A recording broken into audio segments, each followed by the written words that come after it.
Greetings.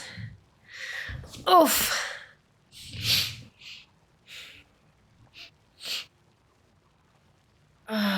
Who's keeping us in check? Sika Mikarina is one of our moderators, OG. And she's kind of, she has a personality where she's kind of like mum, you know? Yep. She's lovely. Honest to goodness, she's amazing. All of the mods are amazing. They wouldn't be mods if they weren't. But each of them are amazing in different and magnificent ways. Years. Chair is staring into our souls. Indeed, Mindy. Indeed. I love it so much. There we go. I'm a redhead. I don't have a soul. I'm a bottle redhead. I've still got one somewhere. Somewhere. Me too, Hale. Yeah. You're well. I am well, thank you, Heffy. I hope you can say the same. With my 5H to 47, got impatient. Boosted them to 60.df. I could grasp my abilities. Good. I'm so glad. Yeah, see, look, boosts are definitely not bad.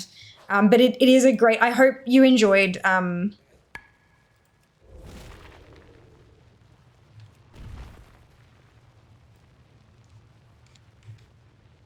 hope you enjoyed leveling up at least that bit to kind of just get a grasp on the thing and stuff. Good night. Oh, we'll see you next time. Thank you so much for hanging out. I've got your chair staring into my soul. That's it. That's it. Chair is the most supportive member of the community. Yes, most supportive member of the community always has fears back. Correct. Aw, I don't smell anything.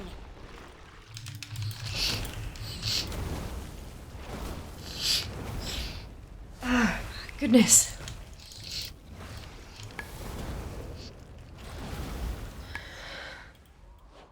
This is starting to get real itchy. I don't smell anything. Aw, I don't smell anything.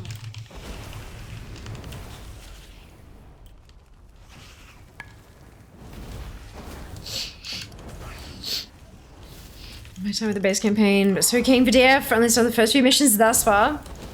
DF is written really well. Just the flow of the quests and stuff is great. At least I felt like it was. Obviously, there'll be different people who disagree with that, and that's okay. But I very much enjoyed it, and I hope you do too.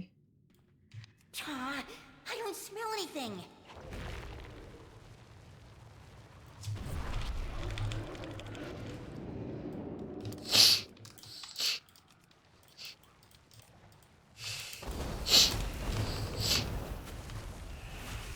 Oh, there's respawns? Okay.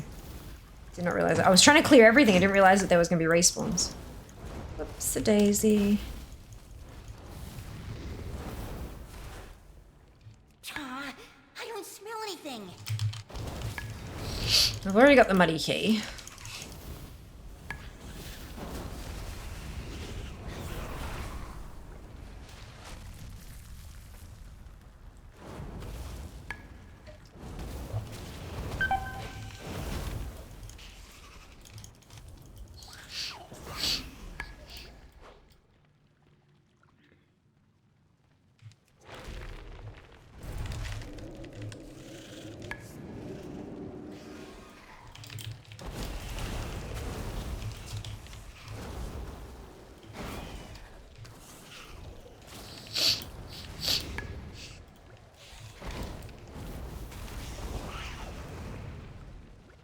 Do I have both now? No, I've still only got the one.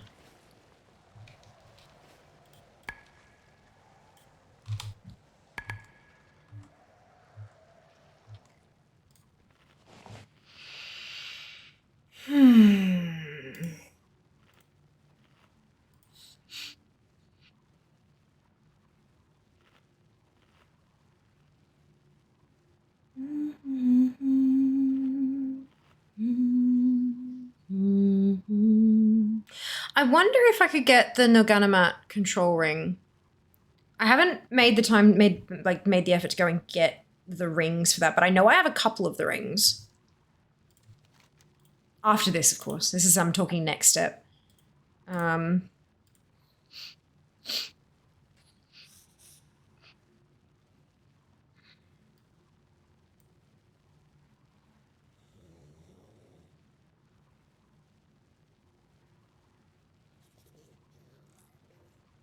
Or is that only when one of them are up?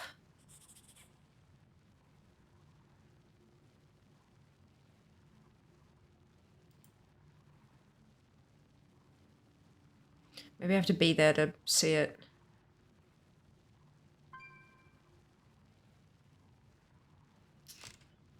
Because I feel like I've got a few of those rings.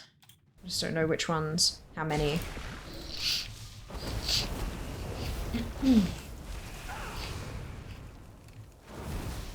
Dragonflight was complete breath of fresh air after Tourmaline with BFA Shadowlands was learn some hard lessons over those expansions. Fair enough. No bubble tea ideas for tomorrow. We will see. Unfortunately, I can't drink it. Why is that, Equity? There's our key. Where did... what's his name go?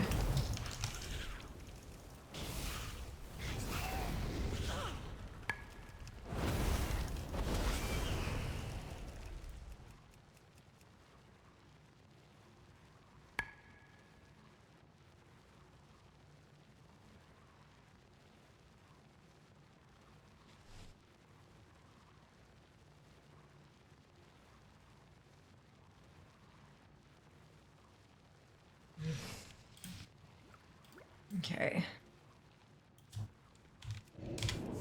Ah, bugger. Oh no, okay, I got caught on a rock, but I still got through. Too much sugar? Quite possibly, yeah. Quite possibly. Should probably have said, you know, you don't have to actually tell us, because obviously there's medical reasons and stuff like that, and I don't want to pry. I was just curious, because they do have, like, sugar-free versions and stuff like that these days. They also got vegan things, because in case it's a vegan blah blah blah. But obviously if you don't want to, that's a totally separate matter as well, isn't it? Okay, let's exit. That's another one done.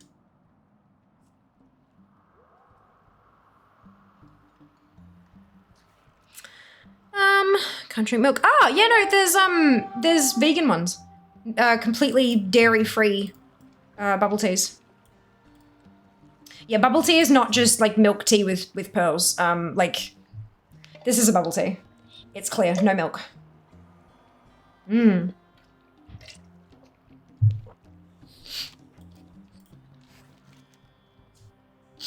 Yeah. Not only that, but you can have milky ones with no milk in them. Like, they're milky, but they're vegan.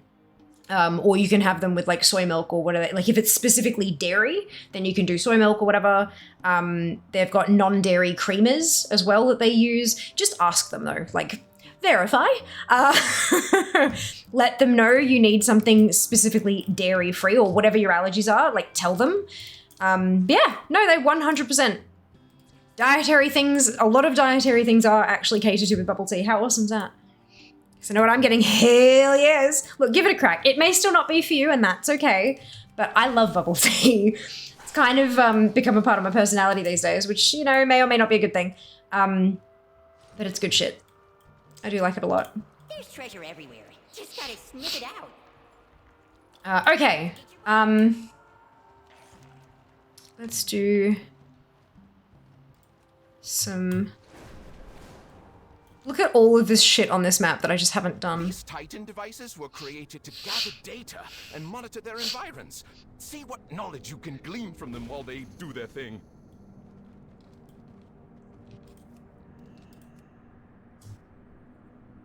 The bubble tea place that opened in the mall near us to me recently. My partner's been loving it. Yeah, Sync. I'm so glad to hear that. Never try bubble tea. Need to fix that. Come on, be influenced. You know you want to. No. Look, bubble tea is not for everybody, and I completely respect and understand that. However, for those who it is for, it's goddamn delicious. Goddamn delicious. Ooh.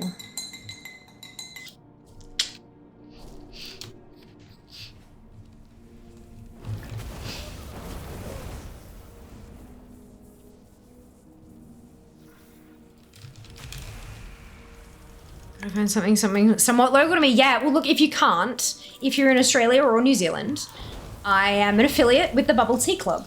And that's what this is made of. The cup is from them, but also the stuff inside the cup is from them too. So they sell kits that have tea bags, syrups, sweetener, toppings like the jellies and things like that. They sell all of those as a kit so that you can get the stuff and make it yourself at home. If you can brew tea, you can make bubble tea. If you can make ramen, you can make bubble tea. Like if you can add hot water to other ingredients, you can make bubble tea. It's surprisingly easy to do. Destroyed. How do I? Oh, I need to use the... Wasn't there wands or something that they drop? Am I remembering this incorrectly?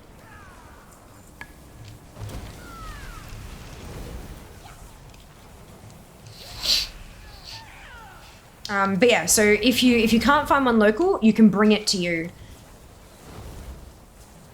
The smallest kits they do, I think, are 5 servings. So there we go, there's a scepter. So even if you get one kit and you're not a huge fan, then, you know, you're not out by too much. It's really good stuff.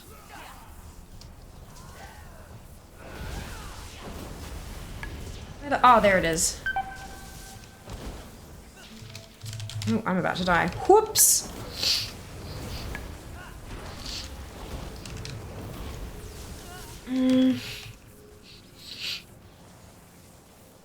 People have converted to bubble tea because of fear. Look, what can I say? It's my job.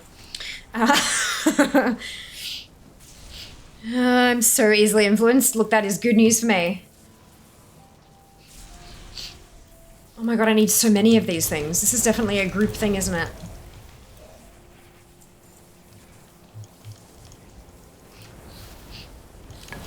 Not for me, definitely enjoy a sip or two in my partner's cup. Yeah, look, this is another thing. When you get a bubble tea, if it's not really for you, there's so many different things that you can adjust. You can adjust the sugar level, you can adjust the ice level, you can get something that's a little bit smaller or a little bit bigger. There are umpteen million flavors. There are like so many different flavors, and often they'll let you mix flavors and stuff as well to make your own little interesting thing. Bubble tea is so heavily customizable, and it's fantastic. Bubble Tea Club also does sugar-free syrups now, like fruit syrups. So if you're watching your sugar intake for whatever reason, you can, you can make a difference there too. So we get less sugar, less ice. Also, it is, absolutely. Same, had one recently open up in a mall near me. Yes! Okay, that's good. I'm about 30k from any shops. Ah, there you go! Definitely not very local. Very true. Very true. But yeah. Willie sells a few kits. Also, they certainly charge a lot compared to the Bubble Tea Club, and they're kind of shit. I've tried a few of them, and they're not great. They're great, like they're good in a pinch, like if you really have a craving and you just can't get your hands on it any other way kind of thing, but honest to goodness, I honestly think it's worth waiting until you can get to a proper place or waiting for Bubble Tea Club to ship. The stuff at Woolies is not good. Often there'll be like parts of it that are good and then other parts that are just not good at all.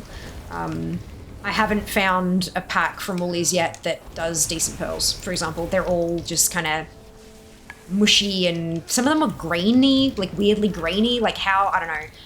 But yeah, they just weren't good. And I know, like, these are genuinely my honest opinions. I am an affiliate with Bubble Tea Club, so of course I'm going to encourage you purchase from them specifically.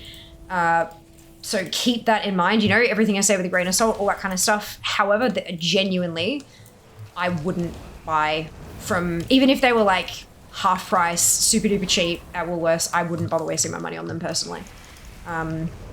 Just because they're not worth it for the quality of the product. I've tried the Avalanche ones, I've tried the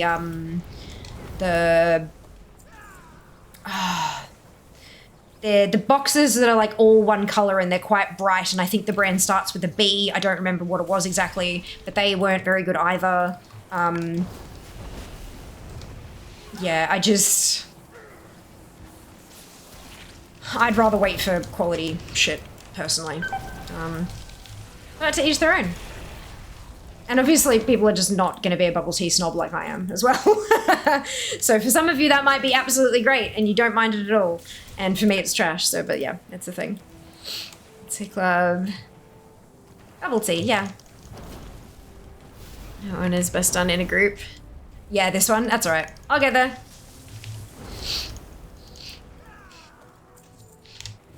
I think the game has started to realize I'm here by myself and is getting me higher drop rates.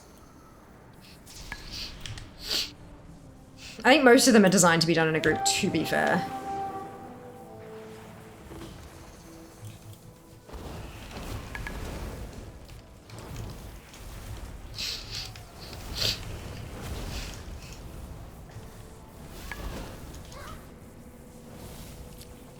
Go first time, yes! Avalanche has left the chat. Yeah, no, they're not. They're just not quality. I understand that they've tried to make it easier to do by having like microwavable pearls in a pouch and stuff like that, but the flavor of the pearls is off, the texture is just weird. The tea itself isn't bad, if a little bit watery. Like I'd probably add more creamer personally, but I mean, I can do that with the Bubble Tea Club because you get the creamer as a packet, so you just add as much as you feel like you need for the thing. So, but the tea itself isn't bad, it's just, the pearls are just wrong. They're just wrong. Do you have all the mounts from the Emerald Dream? I do, Son. I do. Kind of expensive. Which one? Bubble Tea Club? Yeah, look, it's quality shit. It's, you get what you pay for. You get what you pay for. The like per serve, like per bubble tea, I think it's like $3.50 Australian or something like that per, like when you break it down, if you're getting toppings and a kit, it works out to somewhere around the $3.50 a serve or something like that. And when you buy the same serve from Gongcha, it's $8. So, I mean, yeah. Even the dream changed. Yes, on all of them. Yes. All of them. I have 94% and something completion for the Emerald Dream as a zone across 13 characters, 13 classes, sorry. Zones, Dragon Isles, Emerald Dream. There you go, 94.32. So all these are the rare drops and stuff that I need. And then, a special, the Demon Hunter special, right. So there's obviously something that's been unlocked there that I need to go get. And then a few techniques and stuff, and then some zone drops, but yeah. It's all transmog, and like 1 mark, I think, from the world boss. Or did I get that? I might have got that, actually. I didn't think I did. Oh, no, because that comes under Dungeons and Raids. That's right, I always forget that. It comes under world bosses here. And then that's what I need from the world boss. Just the mark and 3 pieces of transmog. Yep, almost done. The rares are just a pain in the ass because they're actually rare. The spawns are so long. This one would be 74, be the cup keychain is such a, yeah, that's it. I don't usually buy from them, and like, I get like a 3-month supply. And so if I have a bubble tea every stream, that's 4 a week. Plus Jas will have one as well, so that's 8 a week. And then we order roughly every 3 months. So yeah, we order enough to get us well over the free shipping cap. And then that's that kind of thing. So yeah, I just sit there and I kind of calculate out how many servings am I buying, and I make sure I buy a bunch of servings at once. Because the stuff keeps really well, because most of it's dry, and the syrups, once you open them, they go in the fridge. Super easy. And then we just don't have everything open at once, and we kind of have one flavor till it's gone, and then we have another flavor till it's gone, and then just to kind of make sure we're not keeping too much open in the fridge. And yeah, it's good. I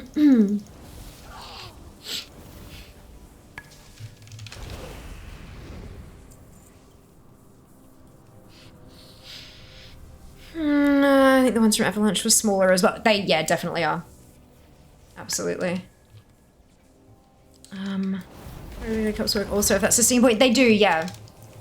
You can just put it in a glass. So they encourage you to like shake it up and stuff to make everything dissolve, but you don't need to, as long as you've got a decent sized glass, or even if you do it in like a glass measuring jug, and you brew the tea and then you pull the tea bag out and you add the stuff and you mix it up, and then you just get a glass and put ice in it and pour over the tea.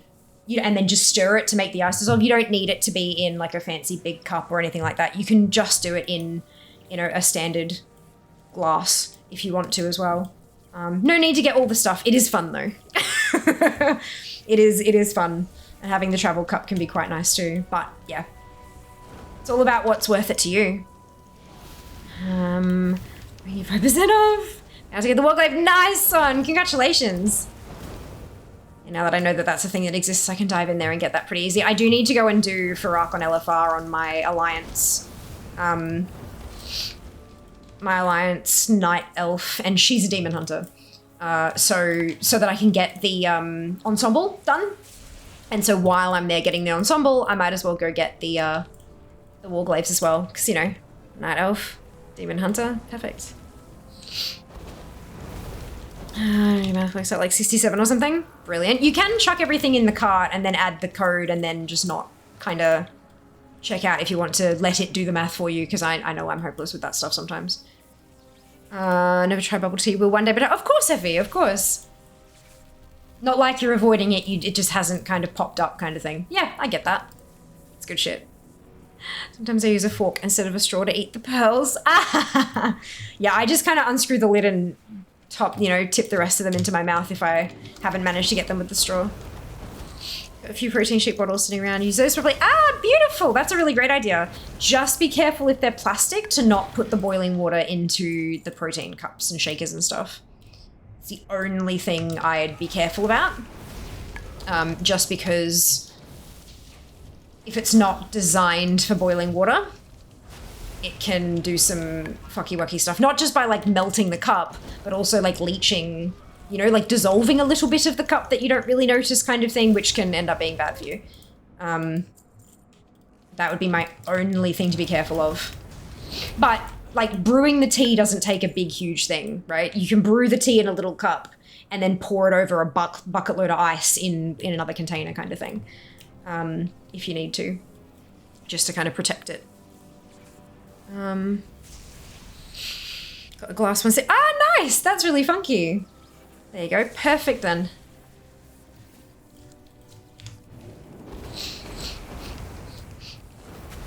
So I need 2 more of these scepters. There's 1.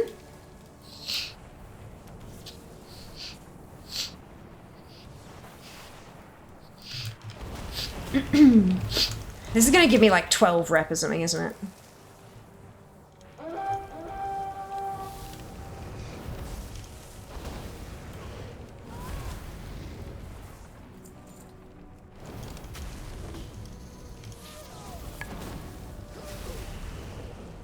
Too beautiful.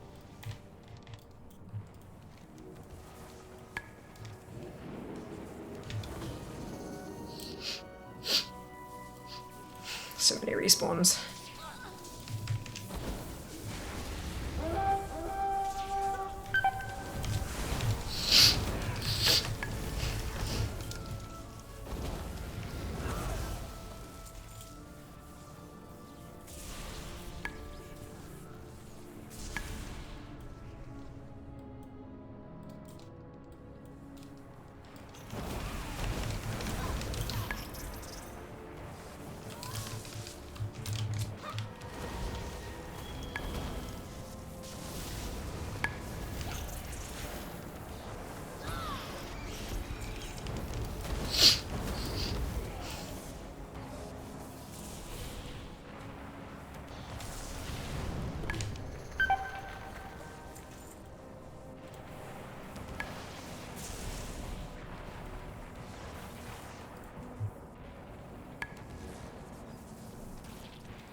Okay.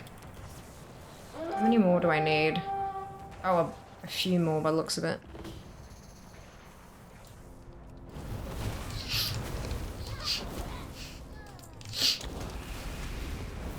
So I'm out sitting at 55 rather than 60 or something.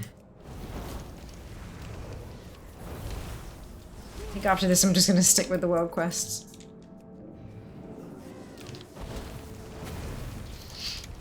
I'm all the way done. I'm almost done. I might as well finish it off, right?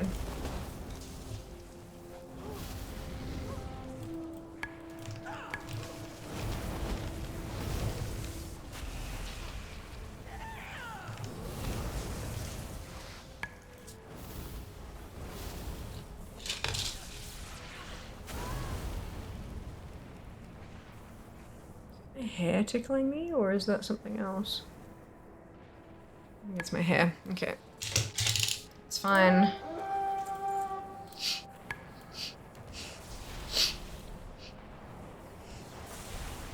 So I need 2 more by the looks of it.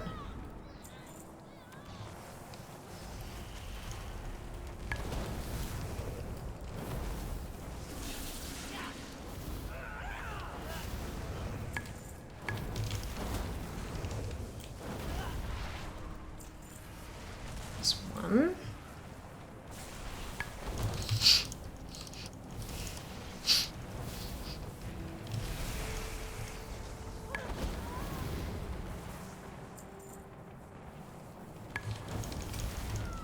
The shop next time in town would recommend to spending, of course. Of course. Sounds like a good plan to me. Oh, there we go. 25 rep. But also the dirt covered pouch, so with a commendation for another 25. Okay, cool. So 50 rep for all that. We're not doing another one. Let's stick to the world quests, shall we? Oh, I already scanned it, but it didn't count. For God's sake. You are not prepared. Hey, Rocker, how you going? Welcome back. Thank you so much for the raid. A Rocker raid, yes. How was your stream? If you need to go do like post-stream self-care shenanigans, please by all means do. Otherwise, we're happy to have you around. And welcome on in, Raiders. If you haven't been here before, I'm Fia. It is so lovely to meet you. And this is Mount Farm Monday. And I realized so back in Shadowlands, I managed to get to under 200 mounts left to collect. Under 200. And then Zereth Mortis hit, and they added like 20 something mounts all in one like it was a huge amount of mounts all in one patch. It was the most mounts they had ever added in one fell swoop, and since then I've never been able to get back under the 200 required, and I'm now sitting at like 203 to go. And I was like, oh my god, but there's a patch coming in a week and a half, so I was like, oh no, can we get it under 200 again before they go and add more? So I'm trying to target a couple that I thought were maybe a little bit easier to get, but I don't know. We'll see. We'll see. I'm having trouble with my audio. I can't actually hear. Oh no! Totally fine, Rock. Totally fine.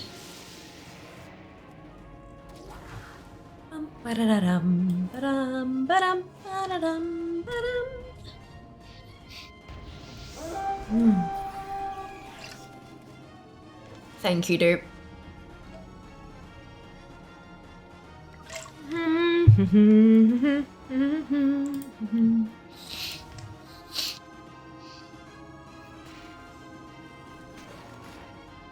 Try to get above 80% total ATT completion between content. I've never been at 80% total. I mean, on Fear, absolutely. On Mage, I'm like 86% or something ridiculous. It's quite good. But account-wide, I've hit 70 for the first time. But I have PvP turned off, and I've got like sources turned off as well. So a lot of people consider that to be cheating. So it's all good. She also said you should all follow her on social. This is true. I wonder if this one doesn't work anymore. Or maybe this is just a hugely RNG one. I need adjustments. Yeah.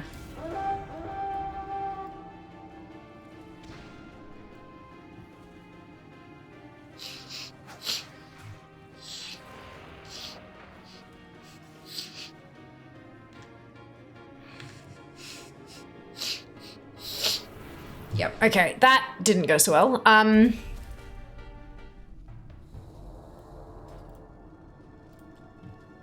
hello.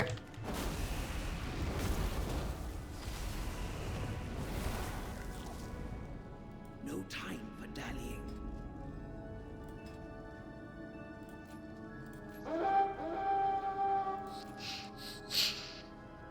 Delvamadi, alright. Dragonflight.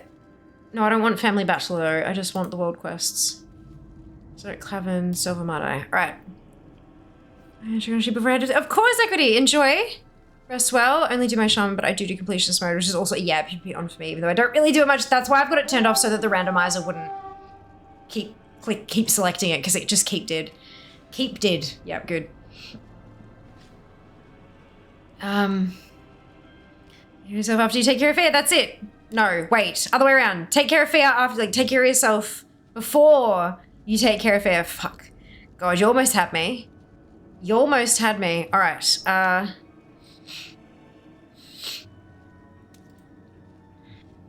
so we're going to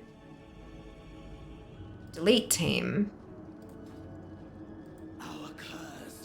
So I don't think there's one. And now we will import team. We will put it in Dragon Flight. And then we will grab this. I think this might have been the one it was using anyway.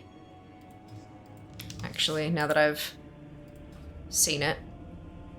It bloody well is, isn't it? It is. Okay, that's fine. Let's revive and try that again. Don't waste my time. The past must not be.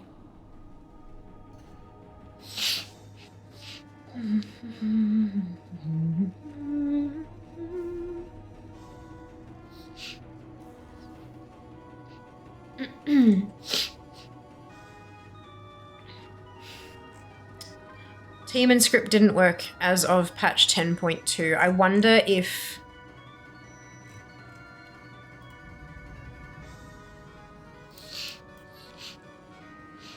So, time bomb.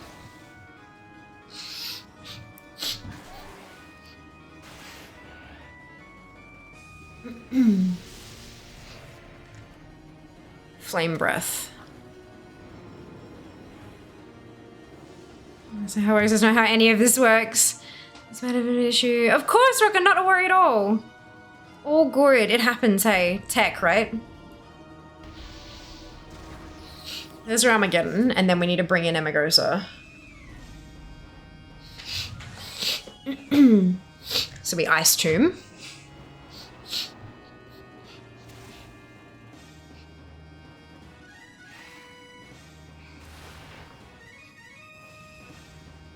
Then we Arcane Storm. Tempe comes in. Swoggy dies in the background and backline.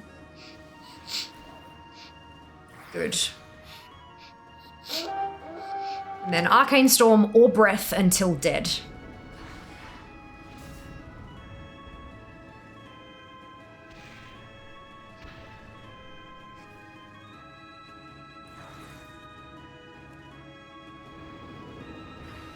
I think I just must have had bad RNG in the first one or something.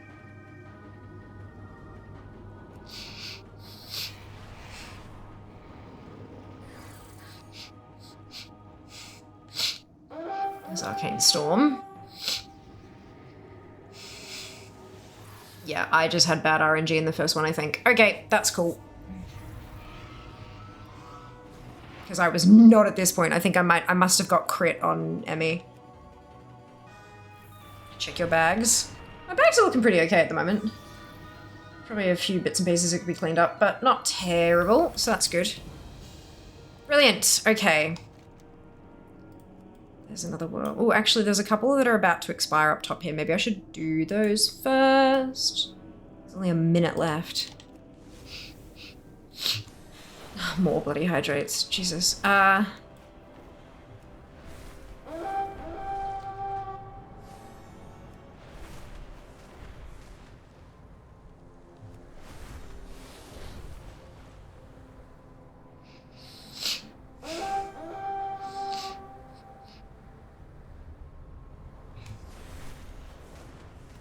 Dragonflight asked us to help with retrieving some artifacts. Get your gear on and scale that cliff. Climbing, climbing, climbing.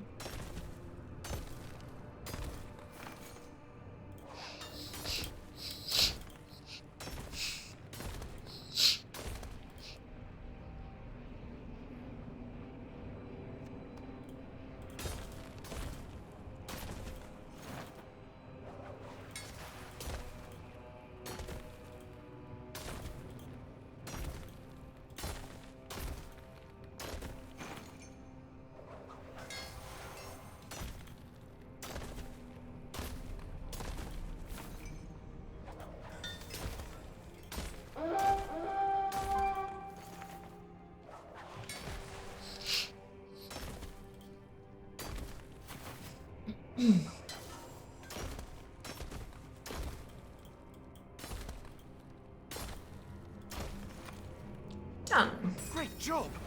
Maybe we can, ask to borrow just a few of them for study. Just a few, not all of them. Oh no. Okay. That's a lot of slimes. Let's find somewhere safe to contain them before things get out of hand.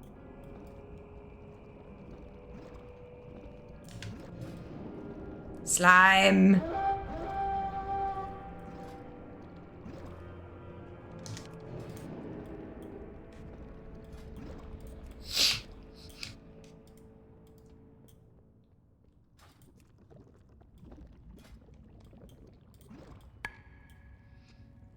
Climbing very fast. Yes. Only done a couple of those world quests before. Good job dealing with those escaped slimes. It looked like quite the sticky situation. Yeah. Hello, Blade. Welcome back. Hope you're doing well today. Can you see everyone the slime is flowing again? Yeah. Certainly a bit that way. Alright. Everything else is fading in like a day or so. Let's Dragon Ride.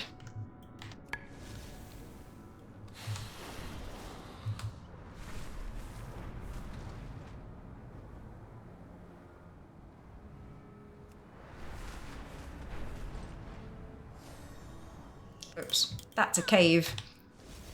Alright, thanks. Hope you're doing well. I am, very much, thank you. Wonderful to hear.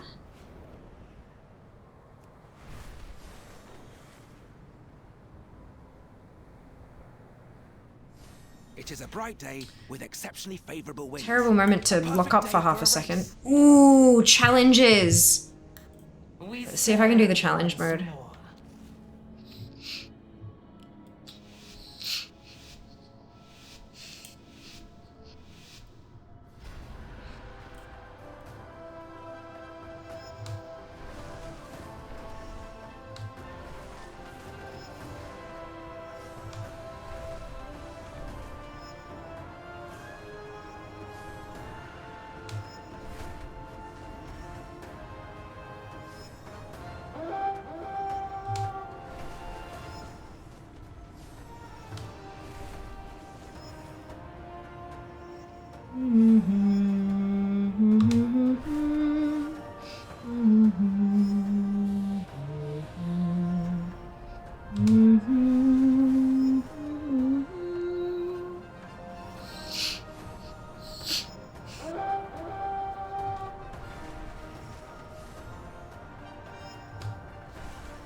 Oh, I hit a rock there. I'm not doing particularly well this time anyway, but it's my first shot at the challenge thing, so... Nicely done. Ah! Still got gold anyway. Ah, awesome. God damn, by like 4 whole seconds. Jesus. With the challenge modes, once I realized you didn't have to go super fast the whole time, that was it. Like, that's all I needed to know, and now I'm good. Like, I haven't gone through and gotten all the achieves yet, but eventually. Flashbacks, Dragon Riding Music's favorite zone music, this X-Pack. It's pretty awesome, hey? I can't Dragon Ride like that. It takes practice. It took me a lot of practice. Hi, it's Renan. Take my invention and use it in the rift here. It should knock out their toxic brain fog and get them back to fixing the Titan tech in the area. Oh, cool.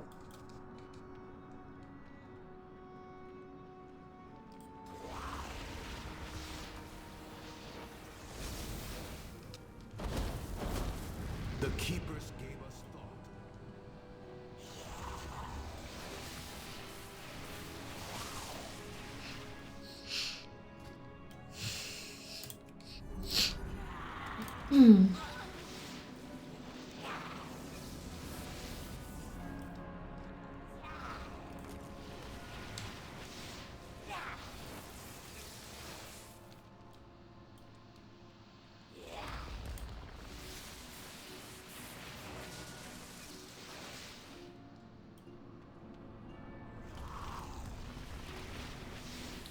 Definitely a paradigm shift between the go of the normal races, the slow and steady, the challenges. Yeah, that's it. The flicky thing absolutely helps you keep the speed going for quite a while. Like, and it took me a bit to learn how to do that.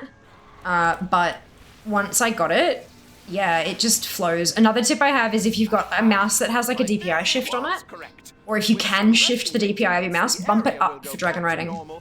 Whatever normal is.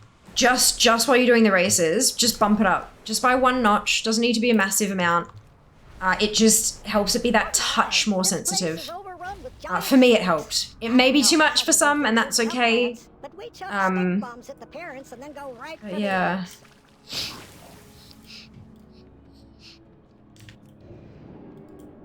Definitely helped. But yeah, only as of Emerald Dream was when I finally figured out how to make the goddamn challenge ones work for me.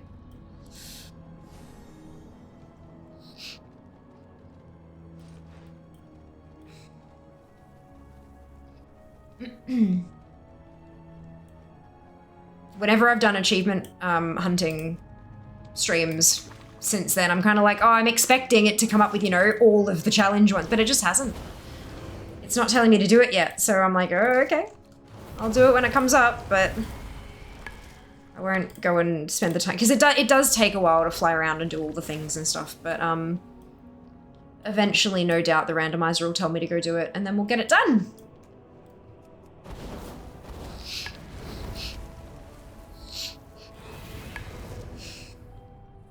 Ugh. Oh crap, it's 1 o'clock. I need to go and do the time rift. Tea recommended. I'm off to bed, of course! Rest well, dupe. We will see you next time.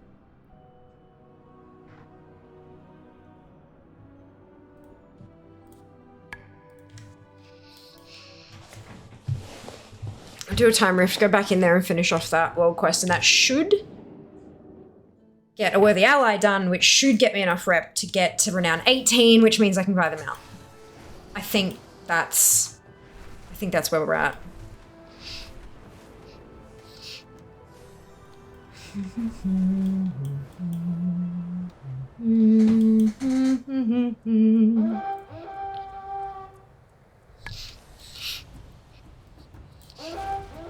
Time flows. The enemy wants a fortification here. Oh, I'm not a mount. Like, where's my mount gone?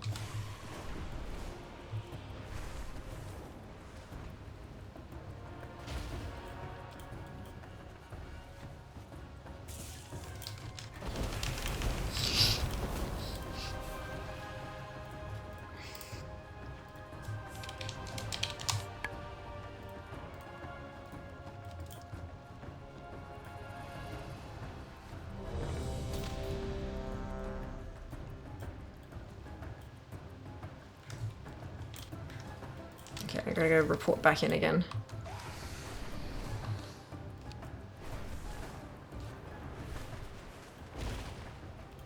Is it time? The enemy wants a fortification here. Demolish it.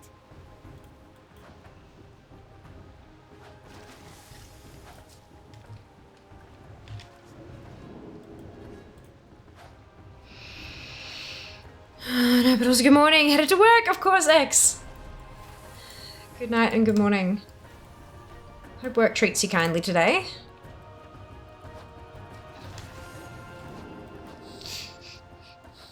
Oh, where's I should use one of these again, shouldn't I? Yep. See if we can't get something that's not a fucking trinket this time.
enemy is building fortifications. Demolish them.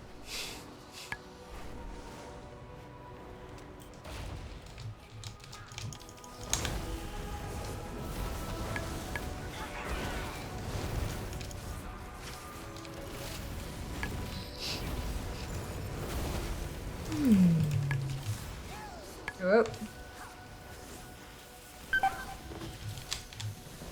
Strike a blow for our timeline.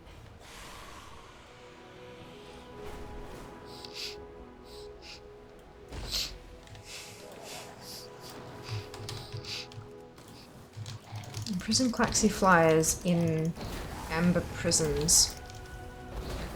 How? Oh, I gotta fly through them. Okay.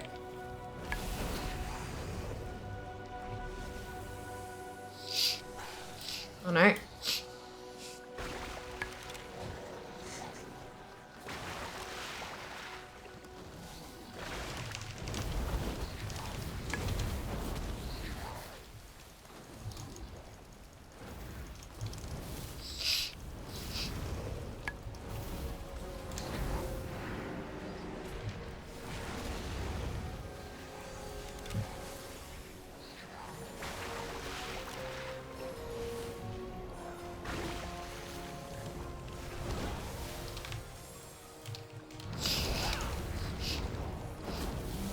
Weed eaters.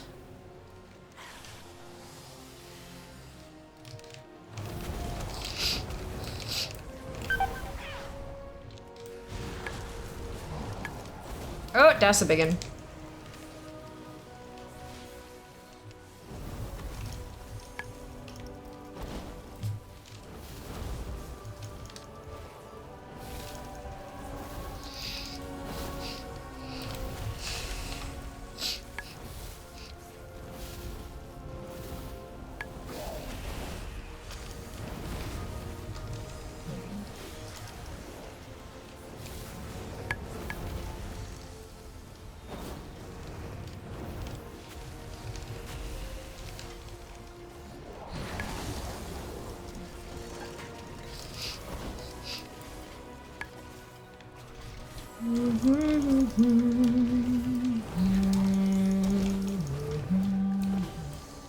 Come back here and help us resolve this paradox. Whoa.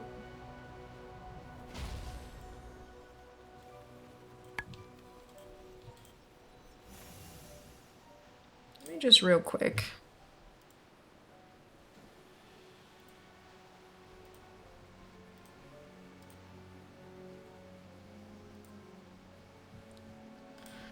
Oh, really? Oh, okay, there's 4 of them.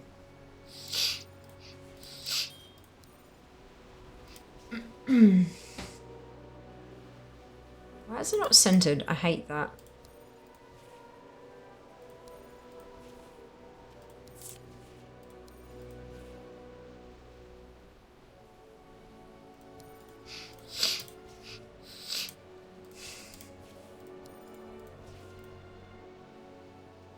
It was not. They were should have been flipped, but that's fine.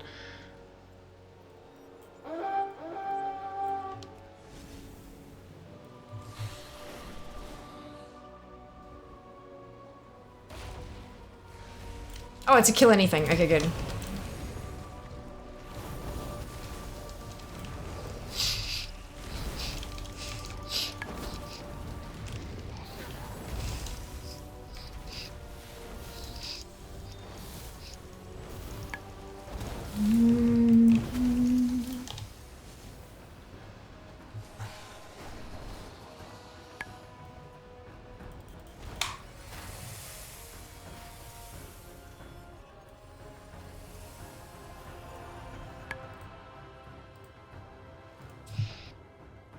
Totally didn't intend on doing it, but I've just done the Nelf Heritage questline. Good job, Judy. How do you do that accidentally? How does that work? So most of the mounts I was gonna buy is lock behind reputation, means I need alts long enough to get those mounts and get rid of them. So it looks like I'll have to make alts. You don't need to get rid of the alts though. If you look on data for Azeroth, there's actually a reputations thing there as well. An exalted rep is worth 100 completion points. And if you delete the alt, it removes you having that reputation exalted. It is worth having alts. If you want to like collect as much as you possibly can, Keep fighting, adventurers. alts are not only beneficial, but eventually become actually necessary. In order to do things like recipe collections and things like that, you can't have all professions on one toon and stuff. So if that's something you're interested in doing later on down the track, it's worth just ignoring the alts for now and not deleting them yet. There's no achievement with the questline. That is a bit strange.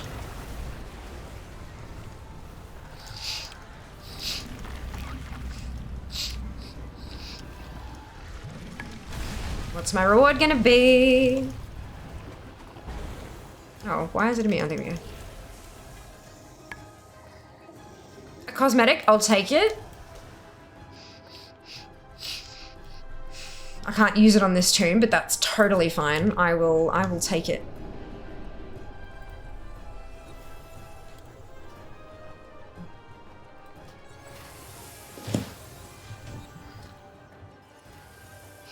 Certain classes it moves the needs rep. Huh? Certain classes it moves the needs rep, one which you can't earn anymore, and allows you to just write out collect the mounts without the grind.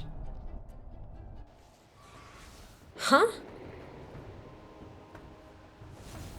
Can you try that again, OG? I'm sorry, I just, my brain, it's just past 1 in the morning. My brain, she tends to kind of fall asleep a bit, and I can't quite make sense of what you're trying to say. Would you mind rephrasing it for me? I'm so sorry. It's not your fault, it's entirely on me, but my brain is, yep. We do what we can with her, but sometimes she just doesn't want to play ball. I didn't accidentally do it, I just didn't intend on actually doing the whole thing. Oh, gotcha, I just kept going instead of just taking my tune to the start. Understood. That makes sense. That's hilarious. I hope you enjoyed it though, Ginny. I hope you enjoyed the quest chain.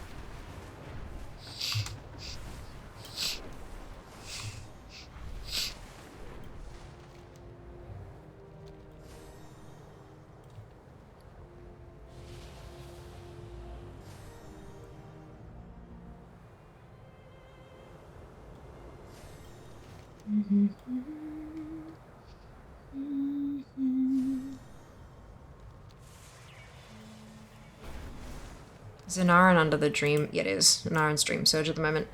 Okay. Let's go polish off this rep, shall we?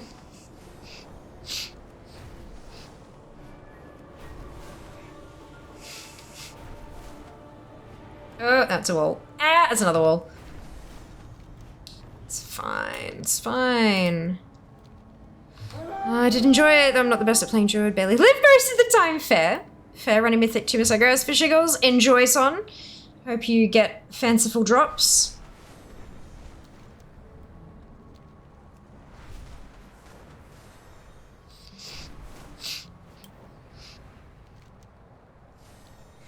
Oh my, this place is overrun with giant snakes. I don't know how they do things in the Respawns! They just stink bombs at the parents and then go right for the eggs.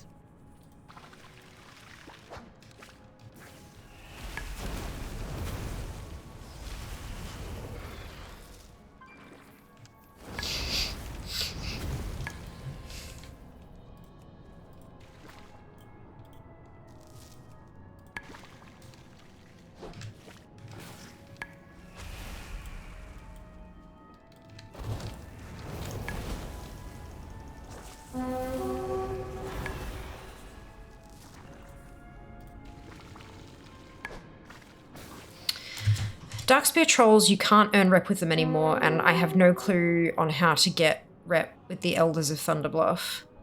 If I make the right classes associated with the vendors for those to specific places, it allows me to collect the mounts from the get-go without having to grind for it. Oh, you're talking about racial mounts, so like the Kodo for the Tauren and stuff like that, yeah? You can't even get Exalted with Darkspear Troll, so I'd need a Troll and Tauren to collect said mounts for both. Thank you so much. Thank you for that. Again, apologies, but thank you very, very much for rewriting that out. I deeply appreciate it. You can get rep with those basic ones nowadays. I'm on Fear and I've got, where's my Ah, fuck. The reputation frame is broken. And it's been broken for a while now, and I can't figure out how to fix it.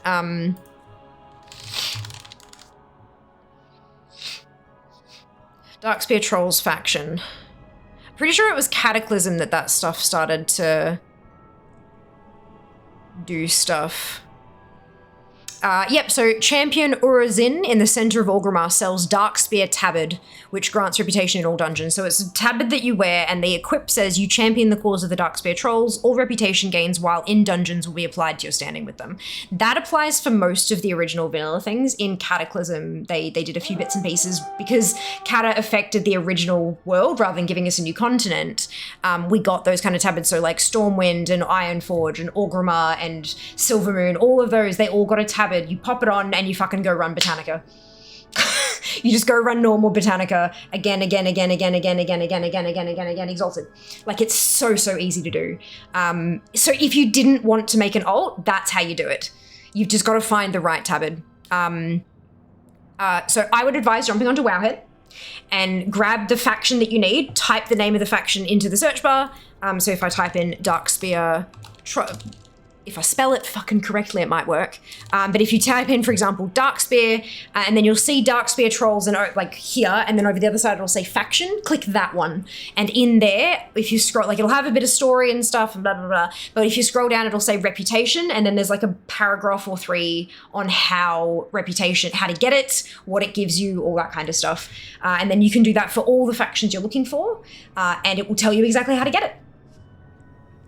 But yeah, the original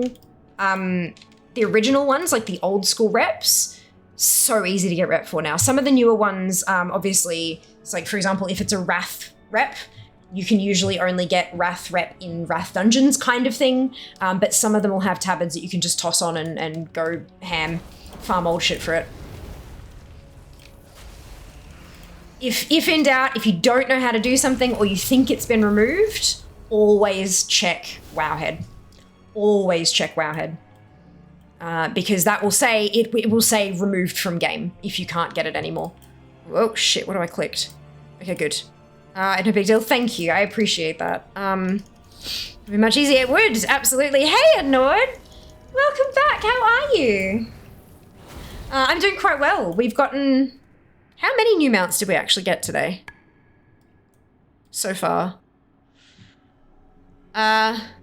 3 mounts so far today. And I'm grinding away on number 4. You are not prepared. Oh my goodness, hello Crystal, welcome back. How are you? How is your stream? What is happening? Welcome on in, Raiders, if you haven't been here before. I'm Fia, it is so lovely to meet you. Welcome to Mount Farm Monday. There we go. I should be able to go turn this in. You aren't bothered by how bad you smell.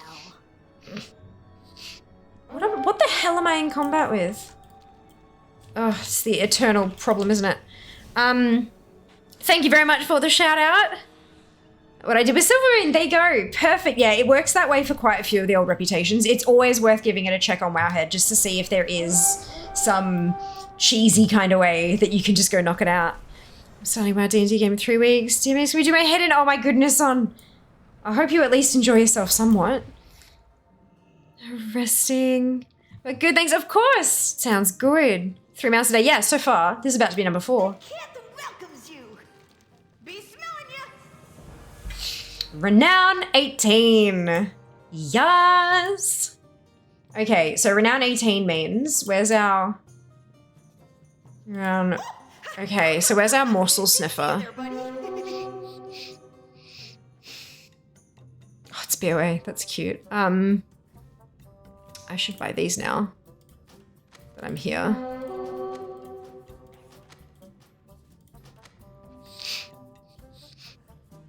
How are the pets I don't have? What the fuck? How do I miss this stuff? I don't understand sometimes.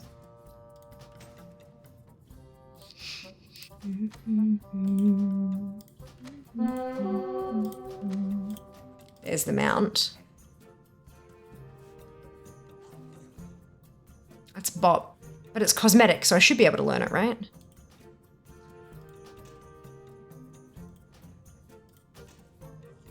And that's, yeah, 19 and 20, which I don't have yet. I'll get there eventually. Now we learn some stuff. Oh, that's so cute. Pizza party, I love it. Oh my god, amazing.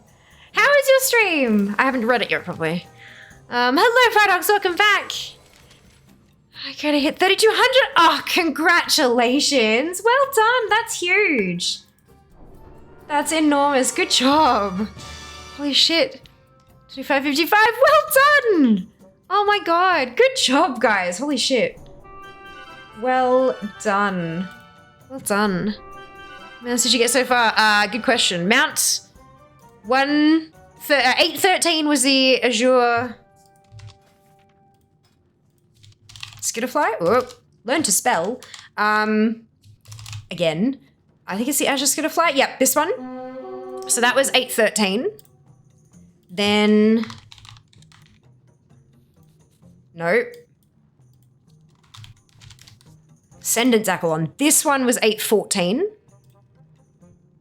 The Ascendant's Accolon, and then the Yellow War Otic was 815, and this will be 816, which is fucking bananas, which is Morsel Sniffer? Morsel Sniffer, yeah. I'm just working my way through and getting some of these out of my bags now that they're there.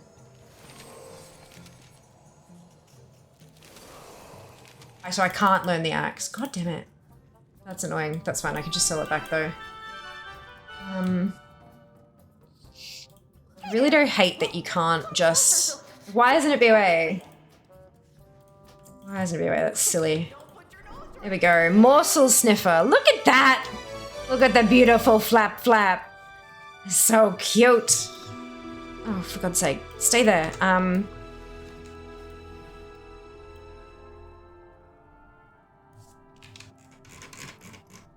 The beautiful Morsel Sniffer. Maybe zoom out a little bit so I can crop it how I want later. Alright. Over here.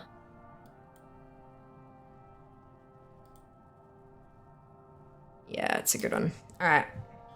Boom. That is 816. 816 rounds. Jesus. So, ooh, how many do we have left? So how many does that say? That says 814, so we can take 202 to go.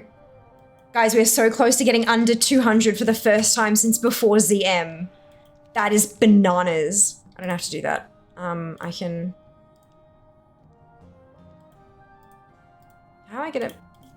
It's fine, I'll fix it later. Oh my god. So close, so close. I've been no farm void telling the Dark Souls the last 2 weeks. Oh, congrats, Crystal, well done. Yeah, I don't have that one yet. That is a time sink. Good job. Good job. I just did it with a friend. She said I've been reference to the back first. A few seconds later. Ah! Amazing. Oh, that's awesome. Oh, the Oni mount was a good one to get. Great fun. Okay. The bauble, how many mounts are actually... 2 of them. Oh, shush. Spin Sower.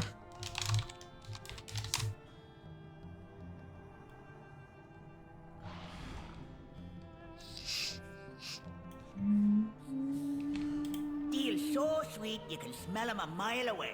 Right, so that should cover. So you need 550 baubles, and I've got 307 coins. That's not terrible. Come back, okay? I could buy the Mag Mammoth. I'd rather get all of it first though, because I'm a weirdo like that. How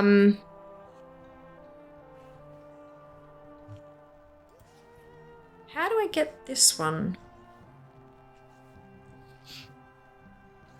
Can be purchased, but that's a... Okay, yep, that's fine. I don't want to get that one just yet then. Paragon, Corthia, Dream Surge, Glory, Vicious. Jesus Christ. What do you want? Oh, it's my stuff's yelling at me to go to bed. I'm definitely not getting to honor level 125 anytime soon. I think...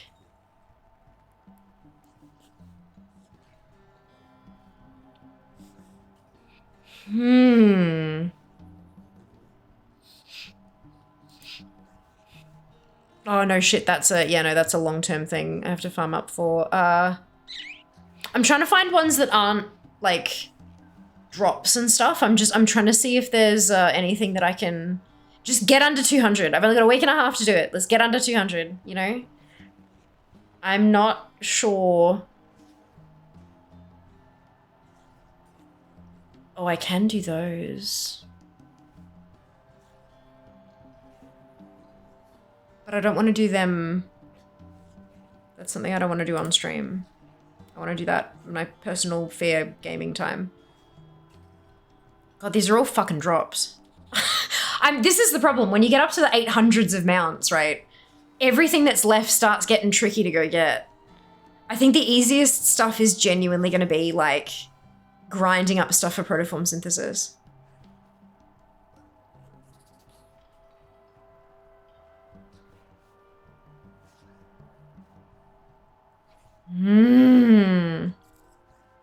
Everything else is like drop, drop, drop, drop, drop, drop. Could run Dotty Rise for the mount drop. There's only like 3 things that can turn into for me, son. Well, I mean, I know it'll guarantee one, but the drop rate on that is just so low that it's not worth doing the whole damn thing. You're better off spending that time going and farming the actual mounts themselves when it's as short a list as mine is now. What is the, because it's the, what's the item called? Reigns of the Quantum Courser. Let me show you the tooltip for mine. In-game link. 5. I've got 14 out of the 19 things it can give you. I don't think CM amounts I want to go for yet. Can't solo the raid yet. Oh, I'm talking about the one, you know, you farm up the Genesis motes and then you go and do the crafting thing. Yeah, that part. I haven't got all of those yet. Some of those do require items that you get from the raid, for sure. But the other one, there are a bunch of them that don't. But some of them are trickier to get your hands on. Excuse me, than others. One day. One day.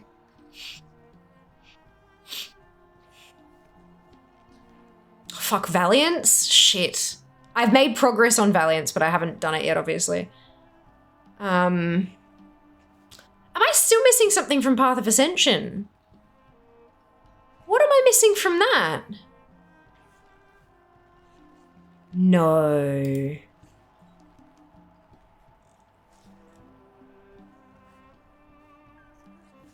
Oh, because it costs 2,500 anima.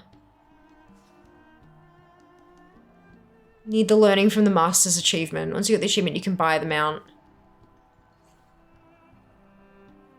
Mounts that can be obtained indirectly through Trial of Wisdom. Right. Okay. That's fine. That's probably why I don't have it yet, because I've done the thing, but I just haven't gone and bought it yet. That makes sense. Have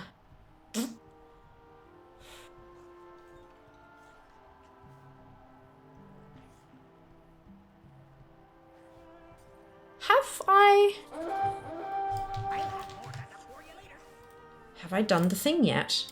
Let's go find out. Gotcha. All the mounts I need from Protoform are raid related now. Oh, well done you, Ginny. Good job.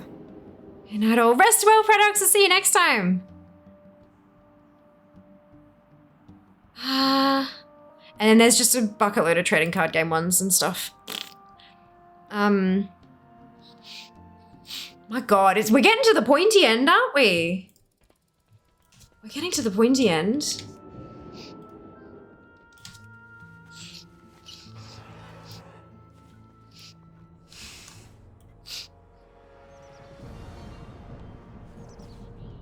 Come see my Haven't done it yet.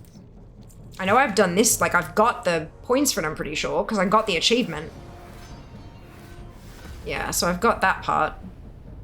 I just need to spend... Yes, I know what the time is, thank you.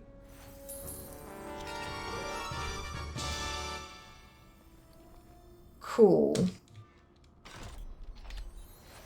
Already got that. All right. Seeing you is a good day. Standard catalog. What? Oh, returning. Right, okay. They're all cosmetics, aren't they? Yep, okay. There's my Spectral Griffin. I did freeze that one. Good. But there's still 2 mounts. So I can get both the mounts and keep my Griffin for next time, but I'm going to lose out on the pet. This is why I don't like it. There are 3 mounts and 1 pet, and I can't have all of it.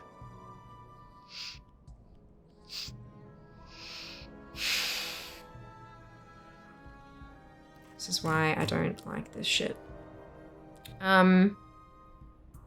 Okay, the real question is, do you have gold resonating crystal? Yes. Yeah, I dropped my 2.1 million on the mount. Oh, on the vendor. I bought everything.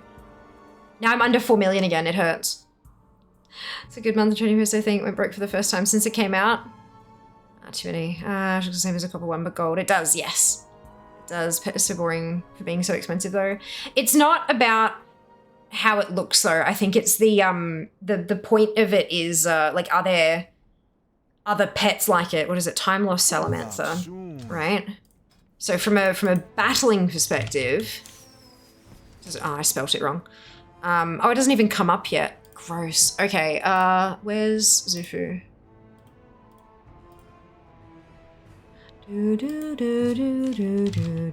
Actually, Zufu's probably not going to tell me about that, is it? Time Lost Salamander. It doesn't have any info. I'm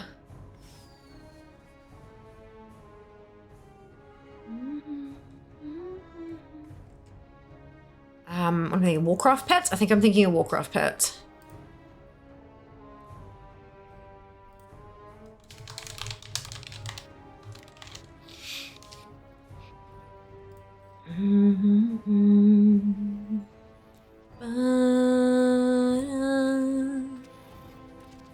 Load.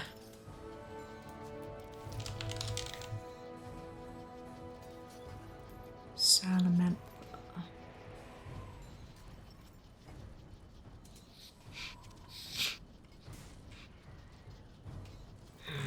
Battle info. I don't know that anyone else has the same kind of set thing. Unique abilities, yeah. Unique moveset, not unique moves individually, yeah. Wowhead has it. Oh, does Wowhead have like the list of identical pets and stuff, Paradox? Gosh, it's been a while since I've used Wowhead for pets. Night Son, we'll see you next time. Thanks for hanging out. Samantha. Battle pet. So there's the battle pet. That's the item. Then there's the battle pet. It's got same model as, but it doesn't have same moveset, unless there just aren't any same movesets. The attacks include Flurry at level 10, which is strong against undead, a good attack for an aquatic pet, which is resilient to undead abilities. I think a lot of people who are making strategies are probably going to try to avoid including trading post pets, just like they try to avoid including store pets and stuff like that, just to make strats a little more accessible. But yeah, it's not good choices. The trading post is not great for collectors. We can't get everything. We can't finish it. You just can't. So now, you know, there's 3 mounts that because I haven't had a frozen mount from last month, because last month I had 3 mounts and a pet to choose from, and now I've got another 3 mounts and a pet to choose from because of what I had frozen. Like, it's not good. Not good design, in my opinion. If I want to know life the game and buy everything, let me. But that's just me. And a bunch of other people, I think. But look, it's quite very, very possibly a minority opinion. So I just meant its moves. Oh yeah, because the in-game, like the add-on I've got, if you find something, you can like find moveset. So you can find who else has that moveset, which is really convenient. In case you need to like swap things out for strats and stuff, but it doesn't seem to have the Salamander in here yet. Because maybe it just doesn't appear until you actually purchase the thing, which is another thing I don't like, but that's fine. That's fine.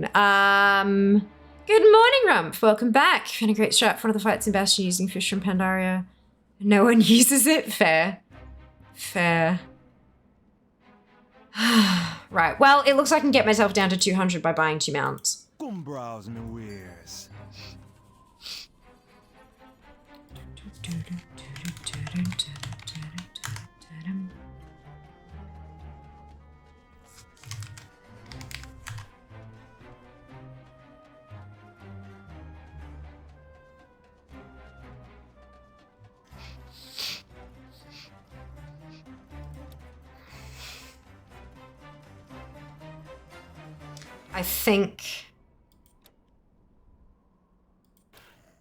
I think we're going the 2 800 ones. Only because I can use them on all my toons. I do still need the Griffin. I will keep it frozen, but it means I lose out on the Salamander. But I have enough pets for now, I guess. I know it'll come back eventually, but that's not the point. When is the point? ATT is saying these are January, but it's not showing when they were previously available. That's interesting. I wonder if they'll add a thing so that we can start looking in the tooltip, like how long. You know? I know I can find that information outside. I know I can, but that's not the point. I would be curious to see it in-game, like right here.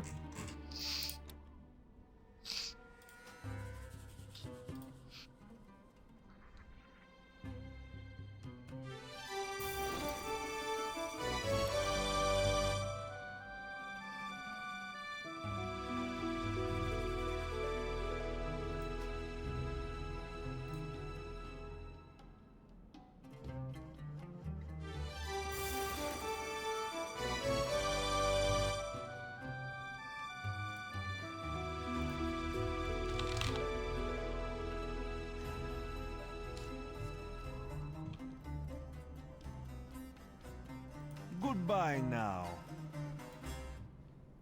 Just like 200 to go. 200 to go.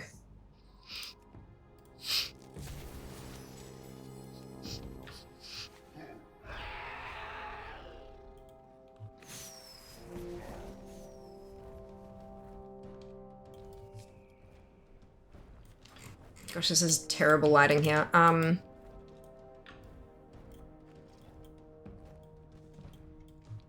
well.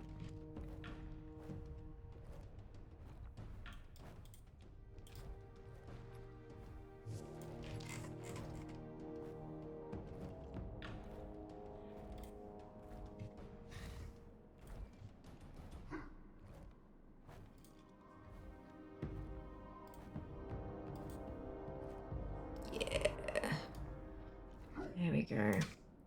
So that is Mount 817. Ah, crap. Boom. And then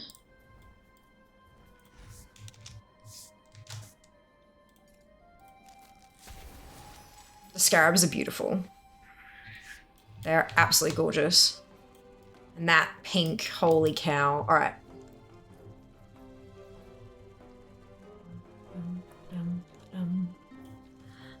3 mounts. There are 2 mounts for this month, but I had one frozen from last month because last month had 3. Or maybe the month before that. I don't remember how long it's been frozen now. It's, yeah.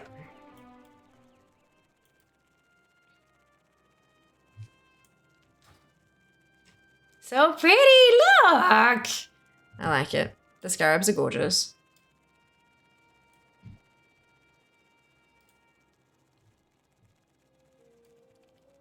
Pretty. That's Mount 818. Not terrible. How many mounts is that today? 6. Oh shit. All right. I mean, I know Trading Post is cheating, but that's fine. And I mean, so that's the copper one. And then of course you got your golden one as well, which is just as pretty. Look. I do like the pink though. Like the pink is just absolutely gorgeous, but the gold is just so sparkly. It'd be kind of cool if it had like that. So the like this blue here, if that was the color of the wings. Oh. Yeah, that'd be gorgeous. But that's okay. I mean, it's still very pretty as it is. Let's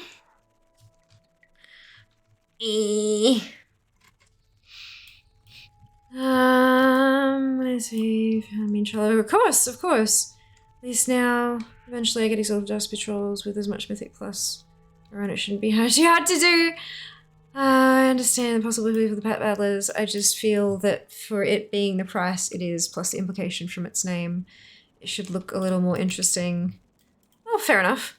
Man, this is my first day back at work since Christmas. Already tired and ready for bed. I can imagine, Rump. I'm so sorry. You think they'll change the pet marks next patch? I have not looked into anything for next patch because spoilers. So I have no thoughts. Nearly 9:30 a.m. Not time for bed yet. Always buy them out to the trading post. I know for a fact I have all those. Fantastic. Well done. Trading post one is definitely prettier than the gold sync one. I think so. Which add-on does the pet comparison? Good question. I have like 3 or 4 add-ons for pet battling and I do not remember which one. It might just be Rematch. Rematch is like the big one that does a lot of stuff. It could just be Rematch doing it. Where did you get the golden one from? From Valdrakken for 1.2 million gold. Valerie the family, we did! Yes! Hello, Minnie. Welcome back. Hope you're doing well today.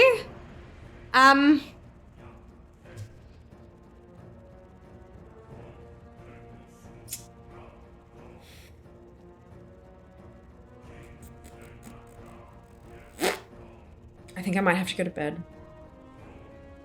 I think I might have to call it there, and 6 mounts in a day is pretty damn good. I'm alright with that. I think I might have to tap out though, because I'm starting to lose fingers. Yes, I'm starting to lose fingers. Feeling in my fingers. I think my body is starting to rebel and be like, no, we want sleep. It's like, fine. But that's alright. It happens. Alright, never mind on that then, Jesus. Yeah, the vendor has a selection of transmog plus the mount, all up. If you buy everything, it's 2.1 million gold. Which we did. Yeah, it hurt. Dropping from just under, almost, I was this close to hitting 6 million. And now I'm under 4 million. It's like, ugh, damn it. That's fine. That's fine. Ooh, I know where we're going.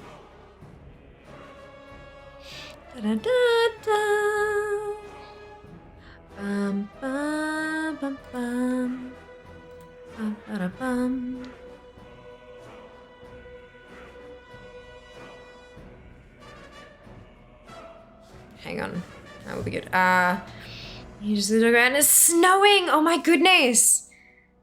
6! I know. If you're losing fingers in her feelings. Yep. Losing fingers in my feelings. Correct.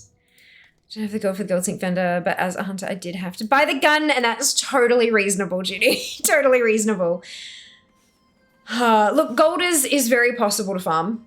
It does take effort, but it is absolutely... The vendor's not going anywhere until the end of August. With concerted effort, you can definitely put together 2.1 million gold. If you wanted to, there are ways to do it. It would take effort.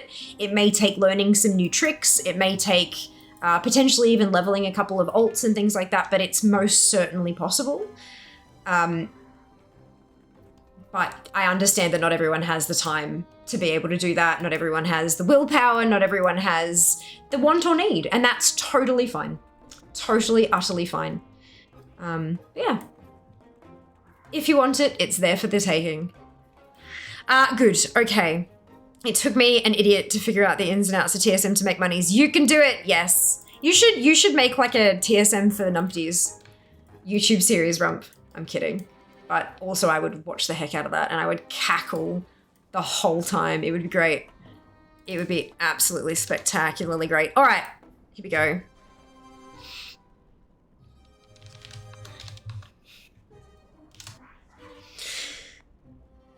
Thank you so much for hanging out with me today, folks. I've had an absolute blast. I hope you have too. 6 mounts! What the fuck? That's good. I'm happy with that. 6 mounts is good. We are down to 200 remaining needed, so I can absolutely get to under 200 before the next patch, and then we just got to try to get there again. We've got to stay there. We've got to stay under 200 to go. That's the challenge. But we'll see how we go. Thank you so much for watching. I hope you've had a wonderful evening. I will be back Wednesday. Wednesday is the next stream day. Remember that stream times have changed. The stream now starts at 5 p.m. my time rather than 4 p.m. But all of the times, I need to update the schedule. The times will be twitch.tv/Vyama/schedule. Everything will be in there and it will automatically change to, it will automatically change to your time zone. So you don't have to think because thinking is hard. Keep an eye on that. You can join the Discord, and once the schedule post goes live in Discord, you will know that it's also live on Twitch, so you can check it for your time zone stuff. For subs, if you aren't already in the Discord, I recommend you do so and connect your Twitch. That way you get access to the sub-only chat channel, and you can pick my bubble tea for tomorrow when I'm on my way to the gym. I know, it's fine. You can help pick my bubble tea. All the suggestions, I'll do a random roll and try something new. Hopefully something new would be nice. What else is there? Right, ANZ Grassroots is happening. Applications have opened. If you are a creator in Australia and New Zealand, you don't have to be from here. You just have to be based here currently. You can apply for Grassroots. It is a fantastic program. It gives you a leg up if you're trying to, doing that partner push and stuff like that. It really can help.